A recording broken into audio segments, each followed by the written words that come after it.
Muy bienvenidos a la tercera conferencia del ciclo de filantropía efectiva en América Latina. Esta es una iniciativa desarrollada por el Centro de Filantropía e Inversión Social de la Universidad Adolfo Ibáñez, del CEFIS, junto con el Center for Civil Society and Philanthropy de la Universidad de Stanford, con la colaboración de la Asociación de Empresas Familiares de Chile y Goldman Sachs, y con América Economía Media Partner.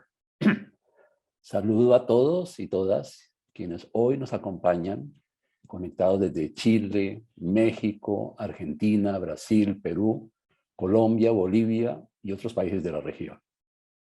Mi nombre es Rodrigo Villar, soy investigador del CEFIS, participé con Magdalena Ninat en la publicación de la Guía de Filantropía Efectiva para América Latina que hicimos junto con Stanford PAX.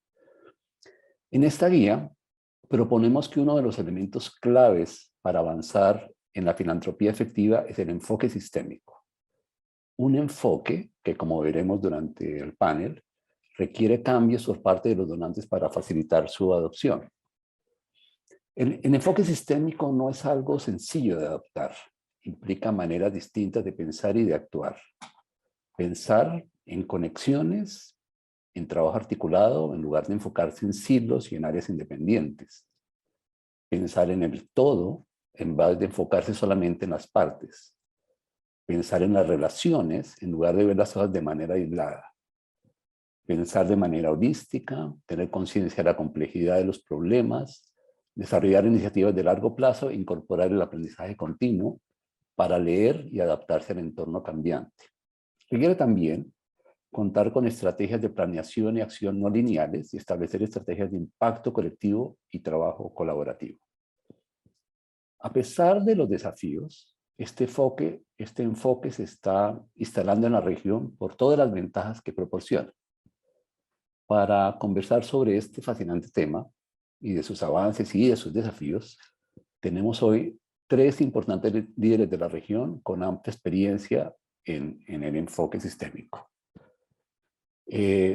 Nuestra primera invitada es Paula Fabiani. Paula es la CEO del Instituto de Desarrollo e Inversión Social de Brasil, el IDIS, una organización líder en el mundo de la inversión social brasilera y con una amplísima experiencia y perspectiva del ecosistema por trabajar con individuos, familias, empresas, fundaciones, institutos empresariales e institutos familiares. Ha estado al frente del Foro de Filántropos e Inversionistas Sociales y de las investigaciones sobre donaciones en el Brasil. Tuvo un papel de liderazgo en la creación del Fondo de Emergencia en Salud para enfrentar la pandemia e igualmente en el campo de incidencia. Pablo tuvo un papel muy destacado promoviendo la creación de una legislación sobre fondos patrimoniales. Es miembro fundador de Catalyst 2030 Brasil y consejera de WINS y del Instituto MOL. Desde esta brillante trayectoria nacional e internacional, Paula ha promovido el cambio sistémico. Bienvenida, Paula, y muchísimas gracias por aceptar la invitación. Es un gran placer. Muchas gracias, Rodrigo y CEFIS, por la invitación. Estoy muy feliz de estar aquí. Gracias, Paula. Nuestro segundo invitado es Manuel José Carvajal. Manuel José es un líder empresarial y filántropo colombiano. Fue durante varios años miembro del Consejo de la Fundación Carvajal, una fundación familiar colombiana de referencia para la región. Ocupó diversos cargos en Carvajal S.A., en áreas de producción, desarrollo humano y calidad total. Fue el director del Centro de Competitividad de la Universidad ICESI. Desde Destino Colombia promovió un ejercicio de planificación de escenarios para Colombia que en estos días se está desarrollando en Chile. Dirigió una ONG, Planeta Valle, creada para articular esfuerzos del sector público, empresarial y académico, y es miembro de varias juntas directivas de ONGs. Este amplio vínculo con actores de diversos sectores, del público, del privado y de la sociedad civil, le da una perspectiva privilegiada para desarrollar y promover el enfoque sistémico en la solución de diversos problemas del país. Bienvenido, Manuel José, y muchísimas gracias por aceptar la invitación. Con muchísimo gusto, es un placer verlos y volver a ver, aunque sea por teleconferencia, a Rodrigo y a Magdalena. Muchas gracias. Muchas gracias a ti. Nuestro tercer invitado es Agustín Landa. Agustín es presidente de Comunalia, la Alianza de Fundaciones Comunitarias de México. Es fundador de Comunidad y Fundación Comunitaria de Puebla, dos importantes fundaciones comunitarias de México. Actualmente apoya a la Fundación MOT en la promoción de las fundaciones comunitarias o territoriales, como le llamamos en algunos países, en varios países de Iberoamérica, en Argentina, en Brasil, en Chile, en Colombia, en España y en Perú. Fue vicerrector de Desarrollo de la Universidad de Monterrey y es consejero de la red Sumarse y Vía Educación. Esta trayectoria de Agustín le permite tener una visión privilegiada sobre el ecosistema de México y sobre el papel de las fundaciones comunitarias en los ecosistemas locales. Muy bienvenido, Agustín, y maravilloso volverte a tener en un evento del CEFIS. Gracias, Rodrigo. Qué amables. Un verdadero placer estar acá desde México. Mucho gusto estar con Manuel y con Paula también. Quiero empezar con Manuel José.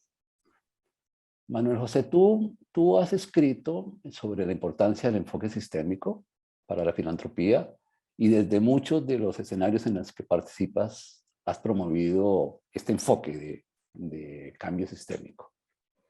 En tu perspectiva, ¿cuál es el valor de ese enfoque para el desarrollo de la filantropía efectiva y cuáles son los desafíos que crees que tienen los donantes para adoptarlo?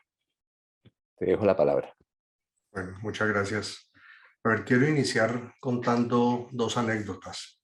La primera tuvo lugar en Sudáfrica entre los años 90 y 94, que fue el periodo entre la salida de Mandela de prisión y las elecciones presidenciales.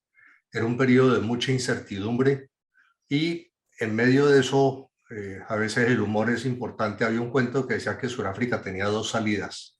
Una de ellas la llamaban la pragmática y la otra la milagrosa. Cuando la gente preguntaba en qué consistían, le decían la pragmática era que quienes estaban negociando la transición se reunieran, bajara el Espíritu Santo del cielo, los iluminara a todos y todo quedaba solucionado. Y cuando esa es la pragmática, ¿y cuál es la milagrosa? Y decían, la milagrosa era que esas mismas personas se sentaran en una mesa a encontrar la solución a los problemas. Y digamos, el resumen de esto es que los procesos de cambio sistémico son una apuesta para encontrar la solución milagrosa surafricana, no la pragmática. O sea, esto requiere poderse y sentarse efectivamente a hacer ese tipo de procesos que son largos. La segunda anécdota fue algo que me pasó en una reunión precisamente en Santiago de Chile a principios de los años 90, convocada para celebrar, creo que eran los 40 años de la Fundación Ford en América Latina. En la primera reunión, la persona que nos estaba dando la bienvenida nos dijo algo que era muy cierto. Me dijo que pues, nosotros veníamos de una de las regiones más inequitativas y desiguales del mundo y que éramos una representación de la clase a la que mejor le había ido. O sea, pues los filántropos todos tenemos, digamos, recursos que dedicamos a este tema. Y nos hizo una pregunta. ¿Ustedes con los trabajos que están haciendo, están dando aspirinas o están ayudando a curar la enfermedad? Y esa es una pregunta que jamás se me ha olvidado y que creo que es muy pertinente para esto que estamos hablando. En resumen, el cambio sistémico combina la solución milagrosa con la búsqueda de formas de curar la enfermedad y no dar aspirinas.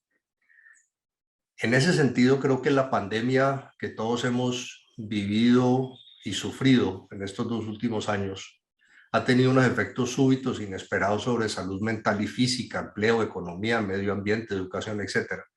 Nos ha dejado y dado una lección muy importante, y es que la solución a esta pandemia combina dos elementos indispensables. El primero es que hay que tener vacunas con alta eficacia comprobada, y la segunda es que se necesita masificar la aplicación de ese remedio.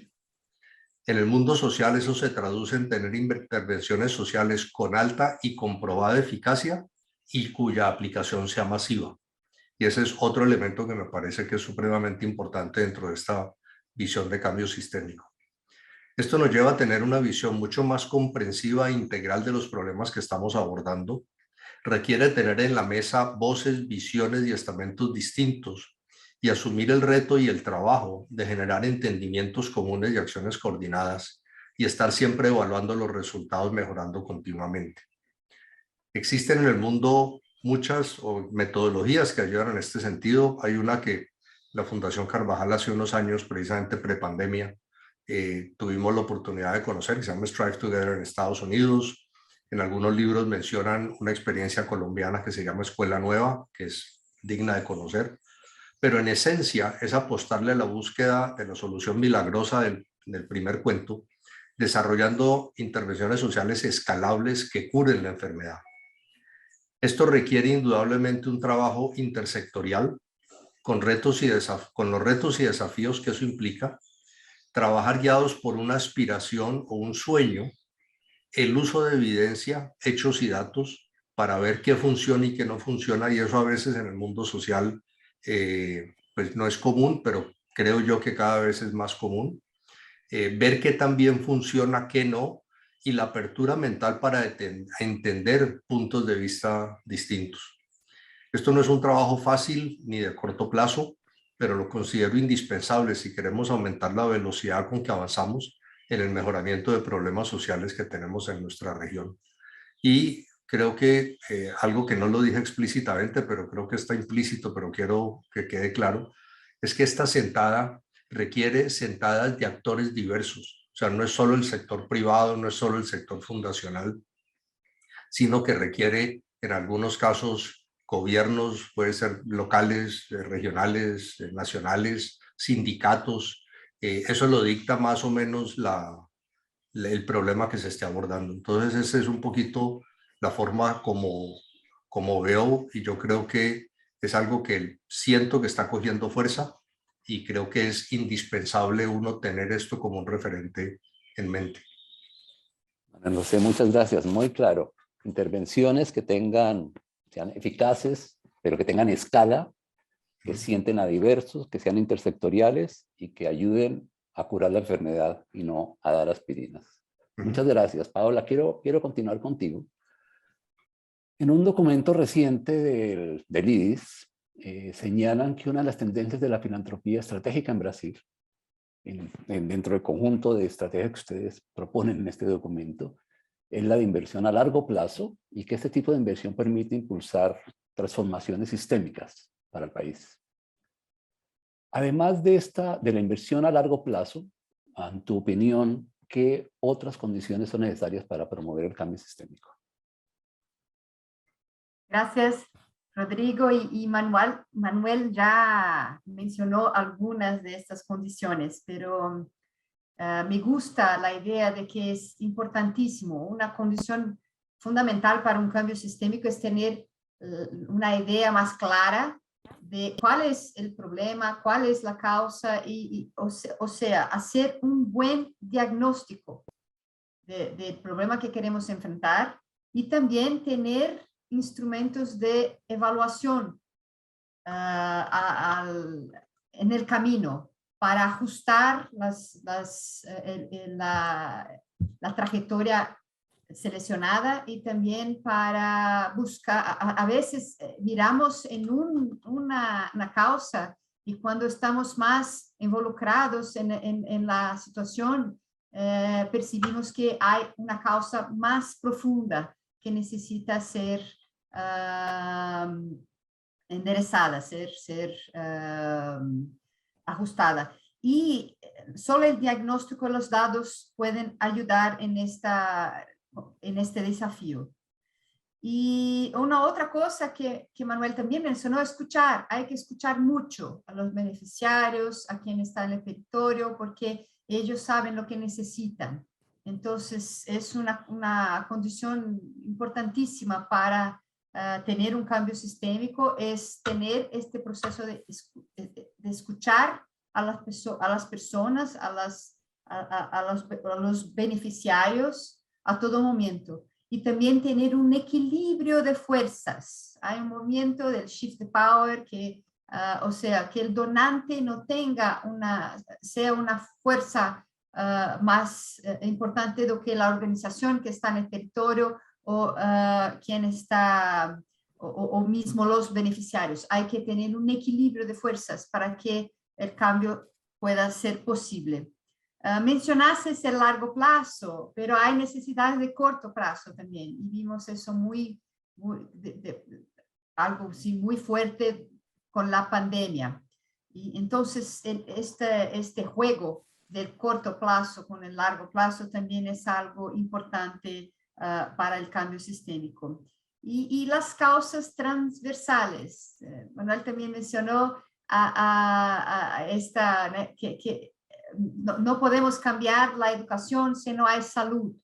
Y hay algunas causas que son muy importantes hoy en día que mapeamos en este documento de las perspectivas de la filantropía, que es la equidad racial, la cuestión climática y las cuestiones de género y otras cuestiones de nuestra sociedad que necesitan ser enfrentadas para que de verdad tenemos un cambio. Y por fin, también ya mencionó a Manuel, las parcerías. Hay que hacer parcerías con el gobierno. No es posible tener escala, tener un impacto más general si no influenciamos las políticas públicas. Entonces, trabajar con el gobierno es muy importante, pero quiero también enfatizar el trabajo con las empresas, porque las empresas hoy son más grandes que países en muchos casos y tienen una fuerza con la marca cuando quieren hablar de un tema o cuando se posicionan, que pueden hacer una diferencia muy grande para un cambio en la sociedad en temas importantes. Entonces, trabajar con las empresas, promover, involucrar a las empresas y promover la filantropía corporativa, yo creo que es algo fundamental para cambios en nuestra sociedad. Y tenemos los nuevos capitales, como la inversión de impacto, y yo creo que las fronteras entre el capital filantrópico y el capital financiero hoy son no son claras, y necesitamos de todos los capitales para hacer una diferencia. Entonces, estas son unas de las cosas que me vinieron a la cabeza. Yo creo que la pandemia ayudó en mucho de esto, percibir la importancia de las personas en el territorio, que las soluciones están en los territorios, y también para este equilibrio de fuerzas, porque necesitamos de las organizaciones que están ahí cerca, los beneficiarios, pero hay mucho que avanzar y es muy bueno, es maravilloso este documento de la filantropía efectiva y estas discusiones que estamos teniendo con estos encuentros. Mil gracias, Paula. Muchos elementos para la discusión. Claridad en los problemas, adaptarse constantemente con sistemas de monitoreo, escuchar mucho, estar siempre también en alianzas y causas transversales y diferentes sectores participando. Sigamos con Agustín. Agustín, tú has promovido en México las fundaciones comunitarias y ahora lo estás haciendo a nivel de la región, en Chile, Colombia, en Brasil, en Perú, en Argentina, en España, en todos lados, Costa Rica. ¿Qué, en tu opinión y con toda la experiencia que tienes sobre el mundo de las fundaciones comunitarias o territoriales, qué papeles pueden tener estas fundaciones para promover cambios sistémicos en sus territorios? Sí, gracias, Rodrigo. Primero quiero hacer una aclaración. Cuando me presentaste dijiste que fui cofundador de 2 fundaciones comunitarias con amigos. Y eso y lo menciono importantemente como parte, ahorita van a ver por qué, de una fundación comunitaria y territorial. Bueno, a ver, creo que primero la filantropía se ha ido moviendo a querer hacer cambios a nivel de sistema, atendiendo las causas de los problemas, como lo decía Manuel, como lo decía Paola, de los problemas sociales que vivimos. entendiendo que estos son multidimensionales y no como antes los veíamos, que a veces solamente atendíamos una dimensión del problema.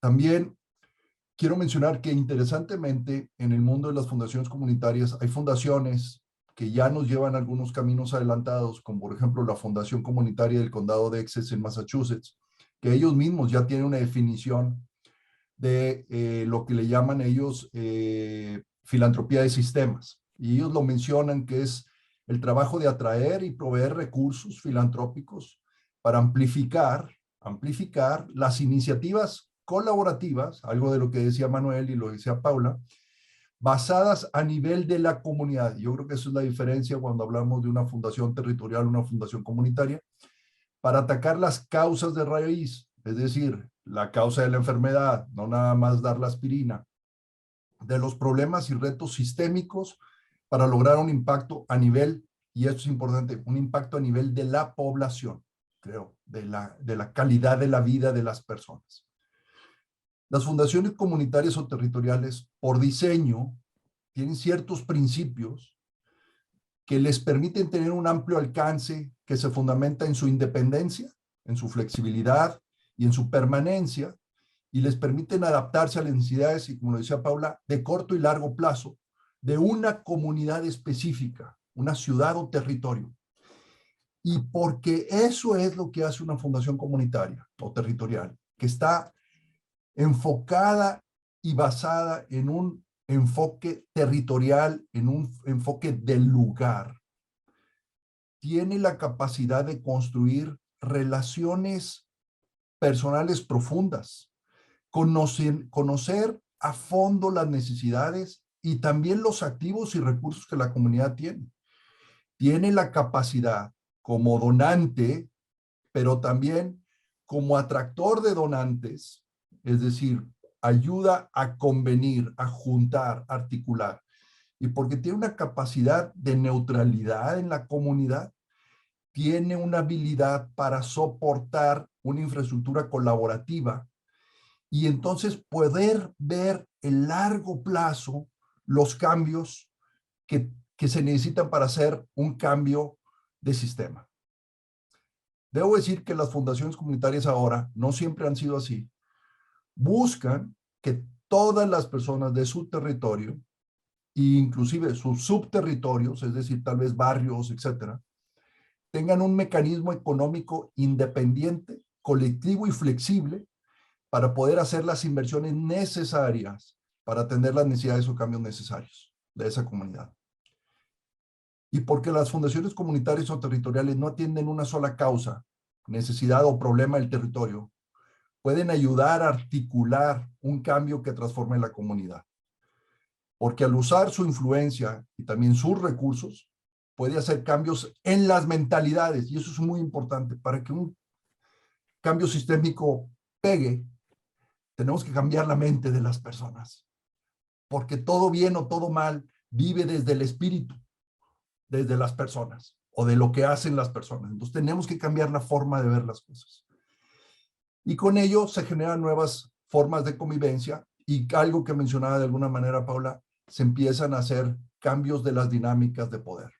Entonces, las fundaciones comunitarias, por crear estas relaciones y características de confianza y conexiones a nivel local, pueden fortalecer la relación y hacer los cambios necesarios. Por eso creo que las fundaciones comunitarias están súper bien puestas para hacer cambios sistémicos en lo local.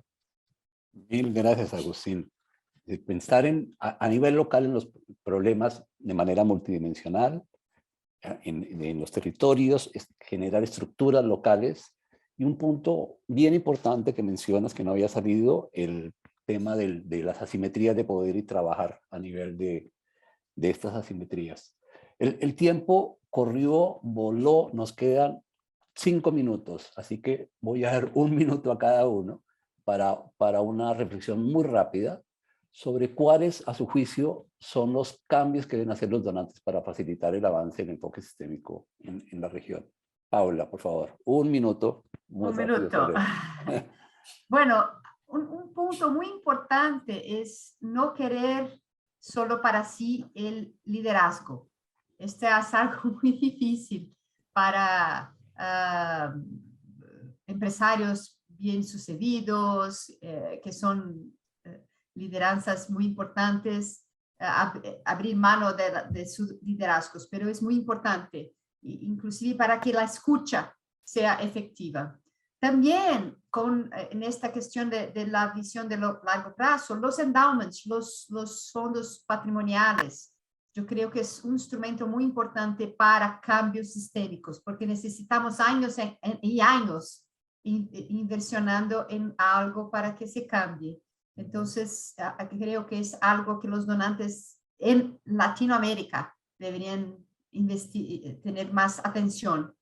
Y por fin, los dados y también los diferentes capitales. Creo que tenemos que ir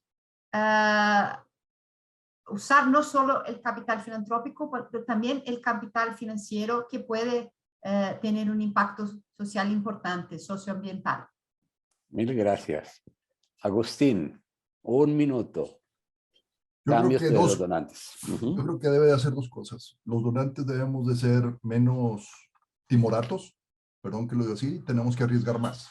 Es decir, tenemos que hacer exploración y tenemos que invertir a la exploración de nuevas maneras de hacer las cosas. No lo debe hacer el gobierno debe cuidar mucho los recursos de la comunidad. Lo deben de hacer la sociedad. Eso se lo aprendí a un amigo, Kevin Tropani de Carolina del Norte, y él decía, tenemos que arriesgar, porque nuestro dinero ya está descontado. El dinero de las fundaciones ya está descontado de los lujos de las empresas o de cualquier parte. Ya es free money, por decirlo de alguna manera, ¿ok? Desde el punto de vista financiero. Entonces, tenemos que arriesgar.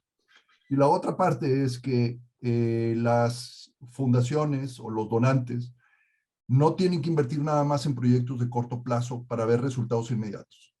Y eso es un cambio que se tiene que hacer en la mentalidad. Tenemos que invertir en las organizaciones.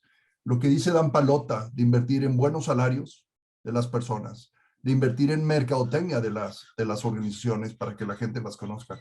Invertir en sistemas de cambios como los que habla Paola, de inversión de impacto por impacto, capital catalítico, etcétera, largo plazo paciente, deben de ser mecanismos que los donantes deben poner a la mano de las organizaciones y de la comunidad para que existan. Yo creo que esos dos cambios. Gracias, Agustín. Manuel José.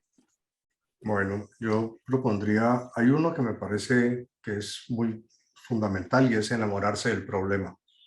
O sea, es tomar un problema y focalizarse en él. Y eso tiene tres componentes. Uno, visión a largo plazo.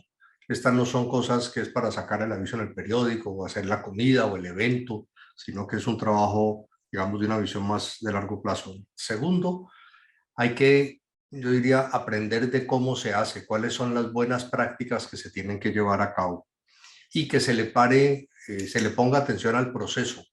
Yo creo que en esto todos más o menos hemos dicho, esto es un proceso de ir tejiendo un relacionamiento, una visión en común que se lleva a la práctica, se evalúa, se retroalimenta y se continúa. Entonces, me parece que el proceso juega un papel importante. Mil gracias por esas respuestas cortas, contundentes y al punto. Nos llevamos muchísimas cosas: liderazgos colaborativos, arriesgarse más, invertir en la organización, pensar en el largo plazo, pensar en problemas compartidos y transversales y muchísimas otras cosas. Les agradezco profundamente su participación y sus buenos aprendizajes, compartirlo con todos los demás. A toda la audiencia, muchísimas gracias por estar con nosotros hoy y les pido no desconectarse, porque a continuación tendremos nuestro próximo panel sobre evidencia de organizaciones efectivas, en el que participarán Isabela Luxic de Chile, Álvaro Hensel de Perú y Vivian Naiborín de Brasil, y será moderado por Magdalena Ninat, la directora del CEPIS. Y después tendremos un espacio de aprendizaje con Matthew Bird sobre cómo medir el impacto en programas sociales. Así que mil gracias de nuevo, Paula, Agustín y Manuel José, y me despido y les agradezco por su participación. Gracias, Rodrigo. Gracias. Hasta luego. Gusto en verlos.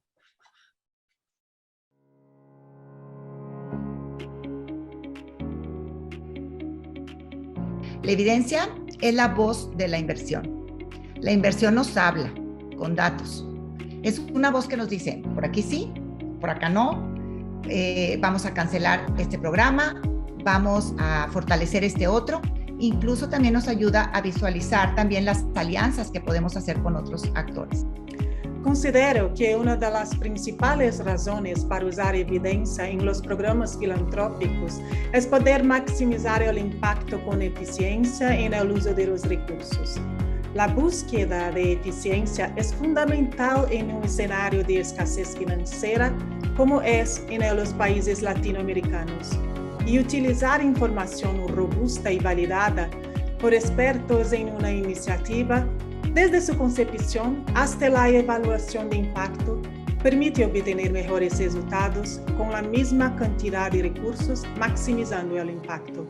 No tiene que usar evidencia por varias razones. Una razón bien práctica es para uno, al momento de levantar fondos, ir a los proveedores de fondos y decir, por cada dólar, por cada peso, por cada sol que me diste, estos fueron los beneficios.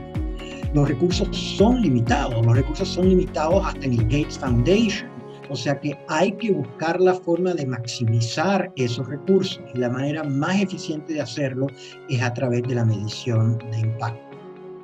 La evidencia, como todo, es importante en la medida que tengamos números y resultados concretos, podremos entender mejor lo que hemos venido haciendo y hacia dónde vamos, de pronto cambiar de rumbo o ajustar algunos elementos. Es muy importante y como a veces en inglés dicen, we treasure what we measure.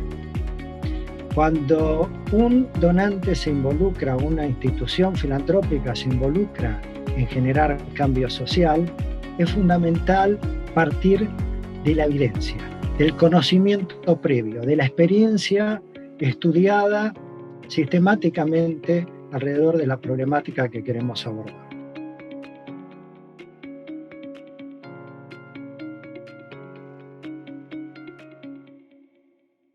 Muy bienvenidos a este segundo bloque de la tercera conferencia del ciclo de filantropía efectiva en América Latina. Como saben, esta iniciativa es desarrollada por el Centro de Filantropía e Inversiones Sociales de la Universidad Adolfo Ibáñez, el CEFIS, junto con Stanford PACS, el Center for Civil Society and Philanthropy de la Universidad de Stanford, y con la colaboración de la Asociación de Empresas Familiares de Chile y Goldman Sachs y América Economía como Media Partner. Los saludo a todos y todas, soy Magdalena Ninat, directora del CEFIS, junto con Rodrigo Villar. Desarrollamos esta publicación de esta guía de filantropía efectiva de América Latina que ha dado pie a este encuentro entre líderes de distintos países que creo que nos abre un espacio de conversación, intercambio de experiencias. Y aprovecho de decirles que todo nuestro material está en filantropialatam.uai.cl, la guía, las conferencias, las invitaciones. En el bloque anterior escuchamos sobre la importancia de las alianzas, de usar la evidencia, de convocar a distintos actores para enfocarnos en el cambio sistémico, en ir a las raíces de esos problemas que nos preocupan. En el video veíamos cómo distintos actores de la región compartían sus reflexiones sobre la importancia de incorporar la evidencia. Esto está también presente en la guía, y en el fondo la relevancia de tener procesos robustos para identificar organizaciones de la sociedad civil, emprendimientos sociales que busquen generar realmente un impacto, es una preocupación transversal entre todo tipo de donantes, entre fundaciones, familias, empresarios, inversionistas, empresas. Así como esperamos que los gobiernos impulsen buenas políticas públicas basadas en la mejor evidencia existente, cada vez más el área de inversión social y de filantropía requiere también ese compromiso con cambios relevantes, con evidencia y organizaciones efectivas. Son parte de pilares importantes dentro de una filantropía efectiva, ¿no es cierto? Y también una oportunidad de generar alianzas, lo decían también en el bloque anterior. Por eso estoy muy entusiasmada con este panel, donde nos acompañan destacados líderes de organizaciones que han estado trabajando con este foco. Parto por presentarlos y darles la bienvenida a Vivian Naigerovin. de Brasil, es directora ejecutiva, superintendente es el nombre, de Fundación Arimax, Fundación Familiar de la familia Pfeffer, orientada a la inclusión laboral de jóvenes vulnerables. Vivian tiene una amplia experiencia como consultora y líder de organizaciones globales, donde destaca Potencia Ventures y Ashoka Emprendedores Sociales. Bienvenida, Vivian. Gracias, Magdalena. Es un gusto enorme y un placer estar con ustedes. Gracias por la invitación. También nos acompaña Isabela Luksic, que es socióloga de la Universidad Brown y actualmente lidera el área de alianzas de Fundación Luksic en Chile y es directora ejecutiva de Fundación Luksic Scholars. Ha destacado distintos cargos en la fundación, habiendo trabajado en el área de evaluación y medición, y también en temas de desarrollo comunitario, anteriormente en la consultora Tironi, en Chile. Bienvenida, Isabela. Gracias, Mayra. Buenos días a todos. Y también desde Perú nos acompaña Álvaro Hensler, que es cofundador de Enseña Perú, fue su director ejecutivo, de hecho, por varios años. Actualmente es, como él se define, un orquestador estratégico, vamos a hablar de eso, y lidera Mosaico Laboratorio Creativo, una entidad cuya misión es diseñar experiencias de encuentro y transformación social. También es colíder de Perú Te Quiero y tiene más de 15 años de experiencia apoyando el escalamiento e impacto en organizaciones de este tipo. Bienvenido, Álvaro. Muchas gracias, Magdalena, y un placer estar con ustedes y junto a Viviana, a Isabela y a todas las personas que están con nosotros en esta mañana. Álvaro, quiero partir contigo porque uno de los ejes, como mencionábamos, de la filantropía efectiva y que aborda la guía es tener un sistema para identificar organizaciones efectivas a las cuales apoyar, algo que desde Mosaico han trabajado. Ustedes tienen un ranking de inversión social efectiva, el RISE, un instrumento para diagnosticar la salud de una organización. Y lo que es más importante, proponer una ruta de fortalecimiento, de hacerse cargo de fortalecer las organizaciones. ¿Qué relevancia tiene, dirías tú, con contar con un sistema de análisis riguroso para los donantes y no solo guiarse por las causas o por la pasión al respecto? De acuerdo. Normalmente un filántropo tiene 3 razones principales para hacer una donación filantrópica. Primero, la emocional. Hay un vínculo emotivo, hay un vínculo acerca de su historia personal y cómo se conecta emocionalmente con la causa a la cual quiere servir. Digamos que es el corazón del filántropo. La segunda razón es una razón de trascendencia, es decir, tanto porque viene de un legado pasado familiar o porque quiere comenzar un legado a la sociedad. Hay una razón de trascendencia y de poder contribuir a que nuestro mundo, nuestros países sean mejores. Si tú quieres decir, es el espíritu del filántropo.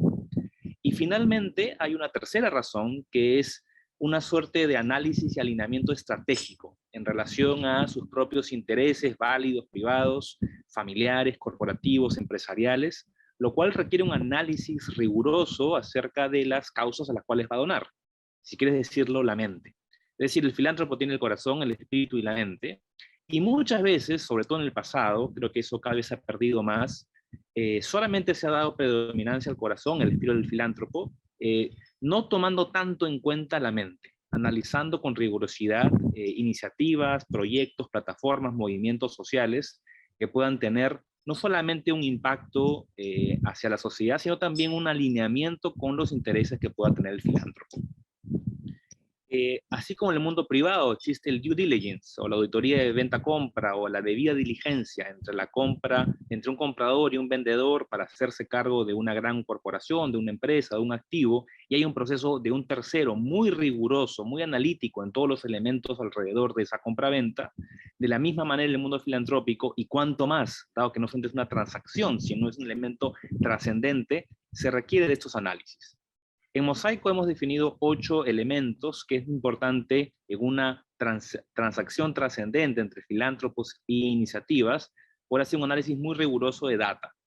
El norte estratégico, el impacto real, las redes potentes, el gobierno corporativo, la sostenibilidad integral, el equipo y el liderazgo y la eficiencia excelente, y finalmente, y muy importante, el alineamiento entre el filántropo y la organización.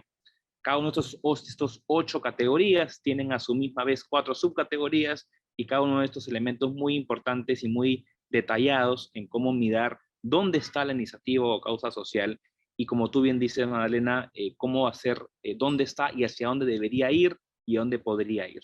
Esto es importante porque a los filántropos no solamente les interesa, como decía, el corazón y el espíritu, sino ver cómo es que sus talentos, sus dones, los recursos, más allá de lo económico que pueda poner a favor de la iniciativa, se vierten y generan una sinergia entre dónde está el emprendimiento, la iniciativa, la fundación social y la cantidad de recursos que pueda poner el filántropo del otro lado. Eso es importantísimo para que este matrimonio entre filantropía y las causas sociales puedan ser sostenibles en el tiempo y a la misma vez puedan tener los suficientes elementos de juicio analíticos para poder ayudar a que los filántropos no solamente den dinero, sino que puedan movilizar cambios sistémicos, como acabamos de escuchar en la charla anterior, a partir de otros recursos. Eso solamente se puede saber si se tiene un due diligence muy riguroso acerca del estado de las iniciativas sociales que los filántropos pueden apoyar.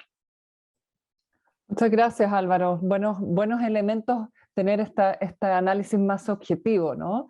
Y no solo desde la pasión o desde a veces desde los contactos, sino que ampliar un poco el radio. Y Vivian, creo que nos puedes comentar la experiencia que hicieron ustedes en Fundación Arimax, que está el caso ahí presente en la guía, fundada por la familia FEFER, como dije anteriormente, y que fue interesante porque es una fundación que con la llegada de la cuarta generación hizo un proceso de cambio hacia este enfoque de effective altruism, ¿no es cierto? Que es guiarse, un poco lo que estaba diciendo Álvaro, guiarse por los datos, la evidencia para tener una estrategia sólida. En el caso de ustedes, con esta causa, este problema de la inclusión productiva, la reinserción de personas en situación de vulnerabilidad, especialmente los jóvenes en el mundo del trabajo, pero eso requirió todo un proceso de tener un sistema, de encontrar organizaciones efectivas y también trabajar con aquellas que requerían fortalecerse.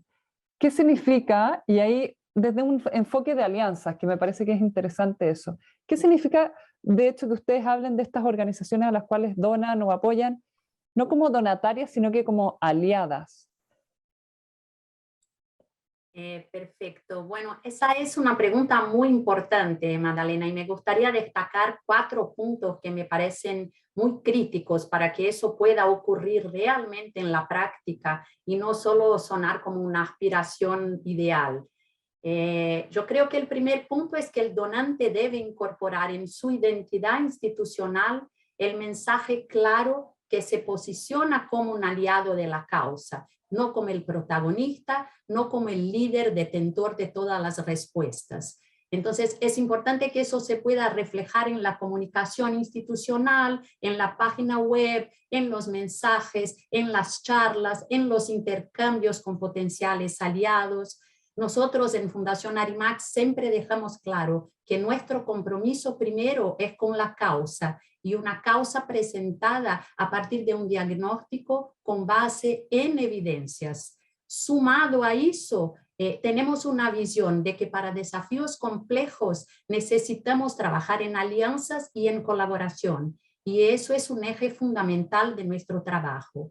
Solo así, trabajando con base en evidencias, con un diagnóstico basado en números y en fatos, garantimos una legitimidad frente a nuestros aliados y ellos entienden que no se trata de un capricho, una pasión, la elección de una estrategia, sino de actuar por lo que es mejor para el campo. Y cuando es así, los donatarios, ellos crean una otra relación y nos ponen en otro nivel de importancia. El segundo punto crítico es construir relaciones de largo plazo basadas en confianza, y eso significa inversiones recurrentes y no anuales, apoyos de mediano y largo plazo, dando plena libertad para el uso de los recursos por el donatario. Yo siempre digo que en Arimax somos muy rigurosos antes de elegir.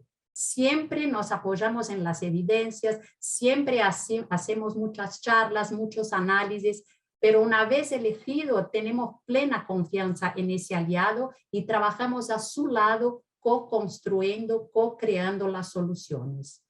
El tercer punto es no cobrar solamente resultados del donatario, sino entregar activos. Y creo que el activo más importante hoy que un donante puede entregar a su donatario es conocimiento, es brindarle con estudios, con evidencias, es hacer los estudios sistémicos que puedan ayudar a todo el campo a avanzar. Es identificar los gaps donde no hay conocimiento, donde no hay respuestas y buscar esas respuestas con base en evidencia. Además, eso le ayuda al aliado también a tener más argumentos y a movilizar otros actores e inversores para su causa.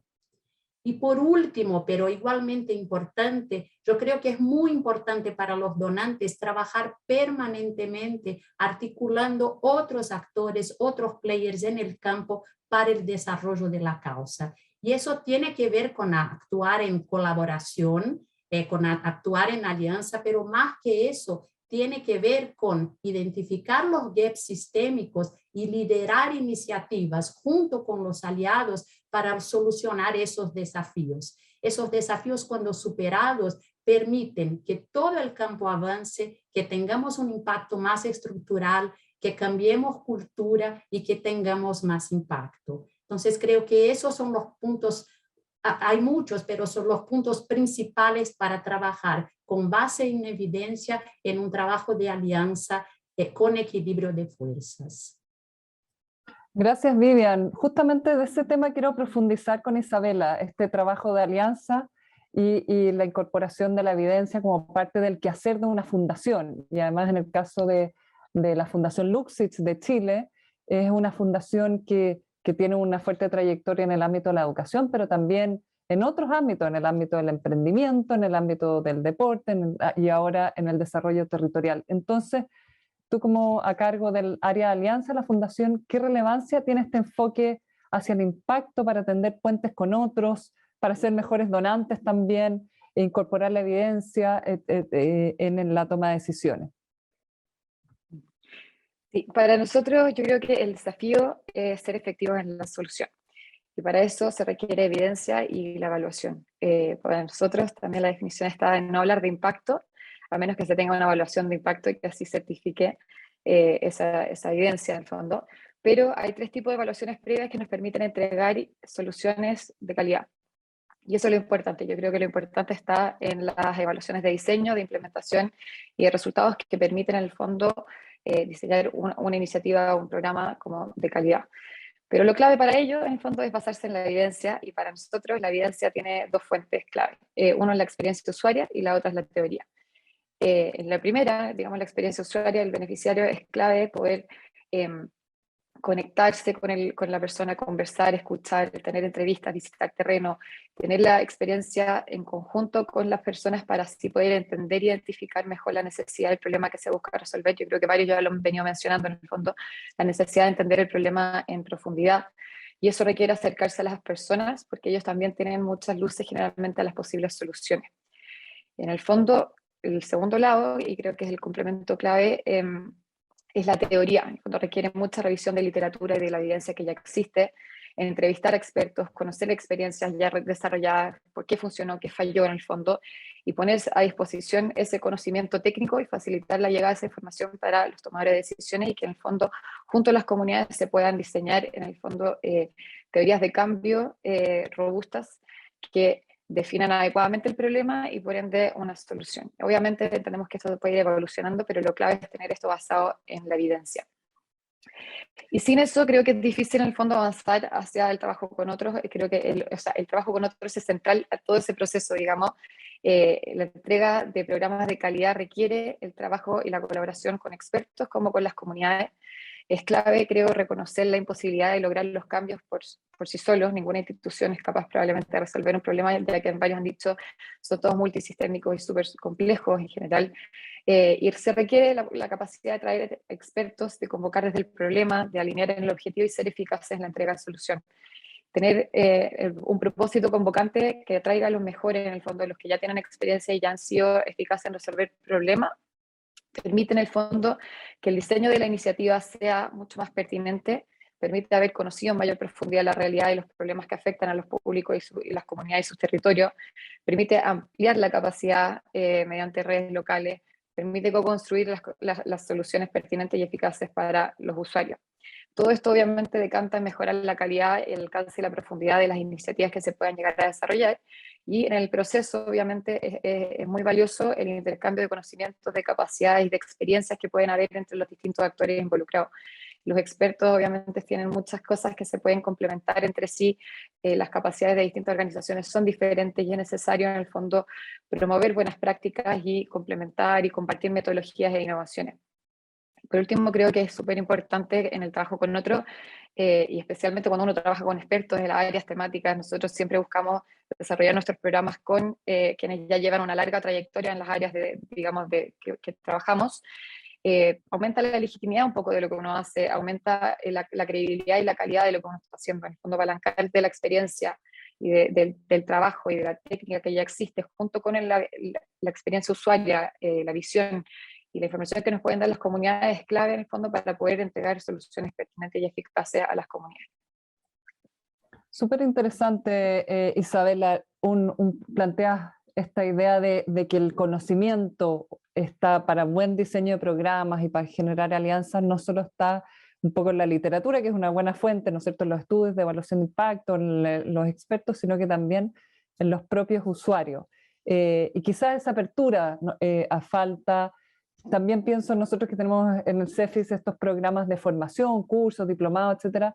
Vemos también un creciente interés por formarse los equipos directivos y los equipos de las fundaciones y de las organizaciones en cómo tener el uso de metodologías de evaluación y evidencia. Pero yo quisiera así hacer una ronda, se nos va el tiempo, entonces una ronda cada uno que identifique ustedes que tienen una profunda experiencia en los distintos países de la región, que identifiquen, ok, estamos todos como bien alineados en este enfoque hacia utilizar la evidencia, una evidencia que sea más abierta, que incorpore la visión de los usuarios, de las organizaciones, que esto facilita las alianzas, pero ¿qué es lo que nos está faltando para avanzar con un rol más activo desde esta filantropía más estratégica? ¿Cuál es el principal desafío que ves en este proceso? Y les invito a hacer la vuelta al revés. Isabela, si puedes partir tú brevemente, y luego Vivian y Álvaro.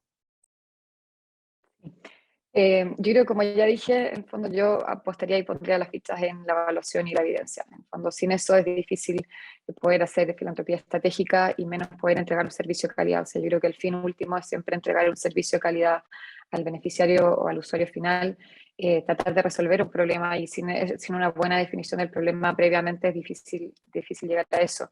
Creo que es clave poner las fichas en el financiamiento de las evaluaciones, porque eso es lo que te permite al final disminuir el espacio de la arbitrariedad y entregar soluciones eficientes. Creo que eso también va de la mano con lo que les mencionaba antes, generar vínculos de confianza con los territorios, con las comunidades, y la construcción de relaciones institucionales con quienes ya son expertos y quienes ya están en los territorios. En el fondo no hay que hacerlo todo solo, sino que la colaboración aquí es clave. Hay muchos que tienen una larga trayectoria antes. Y un último tema, yo creo que sigue siendo muy importante para la filantropía, especialmente por lo que yo conozco principalmente en Chile, es la profesionalización. Yo creo que hay que salir de la lógica de la caridad, pasar mucho más a la calidad y enfocarse en el fondo en atraer y retener talento que el sector deje de ser una segunda categoría, armar buenos equipos que sean multidisciplinarios, que se desafíen, que puedan innovar y tomar riesgo. En el fondo, contar con los mejores, que sea un proceso exigente, que sea competitivo, que además de eso, obviamente es súper enriquecedor trabajar en estos ámbitos. Generalmente somos todos bastante apasionados, pero creo que es súper importante tener procesos de desarrollo profesional para el desarrollo de las personas, y en el fondo que sean espacios sumamente profesionales y exigentes. Muy bien, la profesionalización y el financiamiento también. Vivian, ¿cuáles son tus desafíos que identificas o avances que hay que impulsar? Yo creo que Isabela mencionó muy bien a muchos de los puntos que son claves para el desarrollo de ese campo, pero yo quería traer un desafío que creo que es de nosotros todos, que es realmente crear la cultura de evidencia y de evaluación en la organización y encontrar los aliados más preparados para ayudarnos en ese recorrido. Y con eso no me refiero solo a valorar, estimular la producción permanente de evidencias, sino incorporarlas en el día a día por todos del equipo en la institución. Yo creo que ese es un desafío importante y eso no debe nunca sonar como algo difícil o operativo o extra, sino debe ser una condición esencial para que todos hagamos un trabajo bien hecho y que tiene realmente sentido e impacto. Pero aún cuando todo eso está incorporado en la organización, y ese ya es un grande paso, hay otros retos que creo que son importantes. Tener la escucha siempre atenta, aprender continuamente de las evidencias que levantamos y tener las herramientas necesarias para colectar los datos e interpretarlos. Buscar plataformas adecuadas, buscar tecnología, aprender a compartir los datos, eso es muy importante. Por otro lado, cuidarse para no aprisionarse en un proceso operativo que nos saque el tiempo precioso para la reflexión. Por fin, si logramos tener una cultura de evaluación, herramientas adecuadas, el elemento más crítico está siempre en estar siempre abierto a la evolución permanente, a cambios más dinámicos. Eso va a requerir mucha atención, mucho estudio, es poner la organización como si fuera en un estado de inquietud creativa permanente. Ese es el desafío principal, pero para mí es lo más fascinante en esa experiencia. Gracias, sí. Importante tener este espíritu de aprendizaje continuo, ¿no? Y de enamorarse del problema, como decían en el bloque anterior, ¿ah? Tener esta disposición al cambio. No solo una evidencia que ratifique lo que ya hacemos.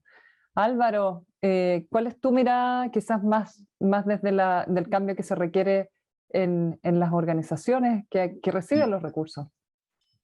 Sí, yo pensaría que hay tres desafíos importantes que tenemos todos que afrontar.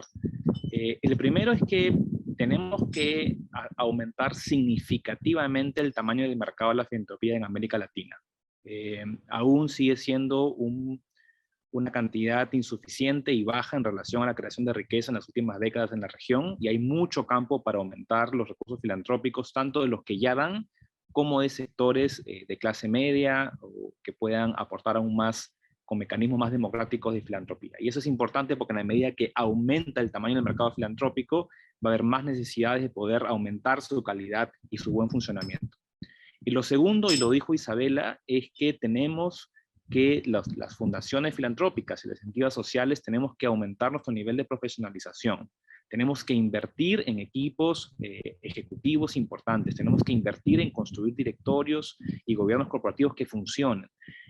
Tenemos que no verlo como un gasto o como que le estamos quitando dinero a los beneficiarios, sino que estamos fortaleciendo la maquinaria y la plataforma para poder escalar esos beneficios a más personas, hombres y mujeres en las cosas que nosotros apuntamos. Es muy importante profesionalizar el sector y hay mucho campo por hacer, y eso implica una inversión de dinero, efectivamente, dinero filantrópico, pero justamente para las causas sistémicas que queremos atacar.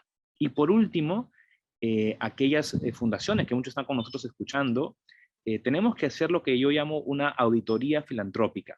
Tenemos que tener la humildad y tenemos que tener el profesionalismo de hacer análisis rigurosos de las inversiones filantrópicas que tenemos en nuestro portafolio, analizar cuáles funcionan, cuáles no funcionan, tener discusiones en la directiva, en los filántropos, en los equipos gerenciales, con data y evidencia, ver si lo que estamos invirtiendo es realmente lo que más genera cambios.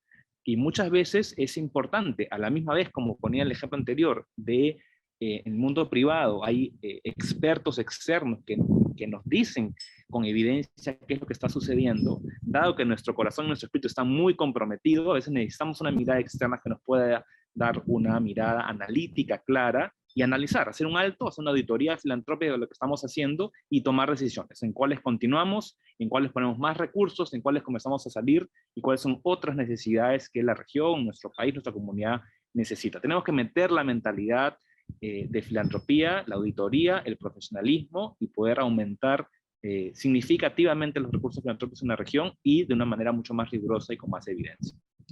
Nos quedamos llenos de desafíos, muchas gracias. Quiero agradecerles a Vivian, a Isabela, a Álvaro, de todos los desafíos que nos han planteado. Coincidimos con todos ellos, con la necesidad de más recursos poner la evidencia en la toma de decisiones, profesionalizar los equipos tanto de los donantes como de las organizaciones de la sociedad civil y de los emprendimientos sociales que están ahí buscando atacar esos problemas, esas causas de los problemas. Les quiero agradecer, quiero saludar a todos y a todas que nos acompañan desde distintos países, estaba viendo ahí Santiago, Puerto Rico, México, Argentina, así que, y dejarlos invitados el próximo martes en el mismo hora y lugar a la cuarta y última conferencia de este ciclo que hemos desarrollado de filantropía efectiva entre el CEFIS de la UAI y Stanford PACS con la Asociación de Empresas Familiares y Goldman Sachs. Está todo el material disponible en filantropialatam.uai.cl y tenemos una sesión de aprendizaje sobre cómo medir y evaluar programas sociales ahora a continuación y dejarlos invitados a la próxima sesión, donde vamos a estar hablando de cómo potenciar un ecosistema para el desarrollo de la filantropía en la región y las oportunidades para la inversión social con destacados panelistas. Así que muchas gracias, que tengan un muy buen día. Gracias a todos los